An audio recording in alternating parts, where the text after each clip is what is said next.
লড়াই করলাম, তারা আমাকে এখন ধাক্কা দেয়। তো ঠিক আছে, ধাক্কার বদলে তো ধাক্কা আসবেই, তাই না? সেটাই হয়েছে।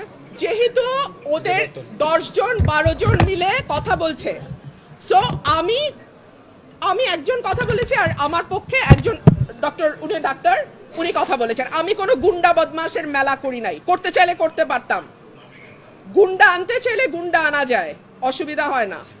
আমি ভদ্রলোক নিয়ে এসেছি, ভদ্রলোক আসবেন, কমিশনে শুনানি করবেন, রায় হবে, যেটা রায় হয় হবে।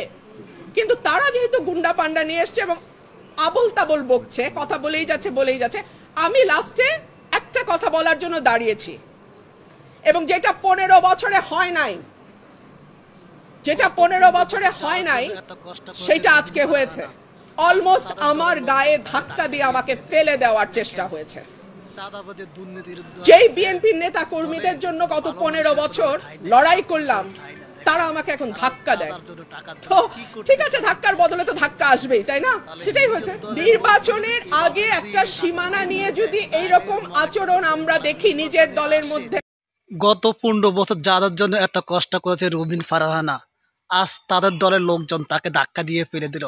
দেখেন, চাঁদাবাদী দুর্নীতির দলে কোনো ভালো মানুষের কোনো ঠাঁই নেই, খারাপ মানুষের ঠাঁই নেই। দেখেন তারা চাঁদার জন্য, টাকার জন্য কি করতে পারে। দেখেন বিএনপি তাহলে নিজের দলের লোককে যদি এভাবে যদি ধাক্কা দিয়ে ফিরে দেয়, তাহলে মনে করবেন যদি তারা নির্বাচনে আসে, নির্বাচিত হয়, তাহলে আমাদের মতো সাধারণ জনগণকে কি করবে? তখন তাদের কাছে গেলে আমাদেরকে এরকম ধাক্কা দিয়ে ফিরে যাবে, কোনো কাজ করবে না।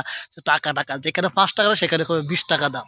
হ্যাঁ, দেখেন তারা নির্বাচনের আগে এইসব করতেছে, তাহলে মনে করা নির্বাচনে কি করবে আল্লাহ ভালো জানে। আপনারা ভিডিওটি শেয়ার করে দেন।